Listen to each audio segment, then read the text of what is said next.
Tashlashdan oldin ketyapsizlar. Avtobusimiz ish holatlari rahmatullo suhbatda. Shaxsavizda mana akalar avtobus aytgan vaqtda keldimi? Toshkent Sizlarni birozgina erta chaqirib qo'yibmiz, lekin men aytgan vaqtda keldimi? Tavsiya qilsa bo'lar ekanmi?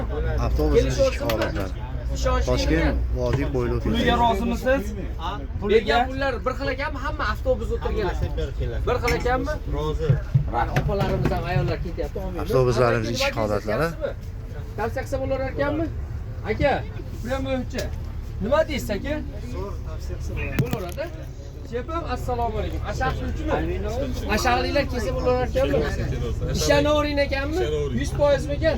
Chepam, nima deysiz? Siz qayerdan? Sirdaryo. Kelursinmi akalarimiz? Akalar, assalomu alaykum. Qayerdasizlar? Vodiyli akalarimiz kelsa, tavsiya qilsa bo'lar ekanmi? Ishonchlimi ekan? Kiydirishmasa O'zbekistondan davlat tomonidan qo'yilgan davlat reysda ketyapsizmi? Akalar, ukalar, mana avtobuslarimiz ketyapti. Nima deysiz? Har bir yo'lovchining fikrlari qayerdan? Siz qayerdan o'zingiz? Mana. Можно поставить, можно, brother? Akalar, assalomu alaykum. Qayerdan? Farg'onadan. Akalarimiz kelib bemalol ketsa bo'lar ekanmi? 915 ming so'mdan ishni to'liq qilmaganmi? Mana avtobuslarimiz ichki holatlari aka-ukalar.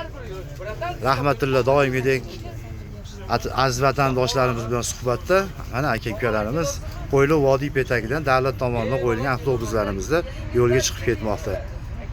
Yo'llari bexatar bo'lib, duoda bo'linglar aziz vatandoshlar. Toshkentdan Krasnodarga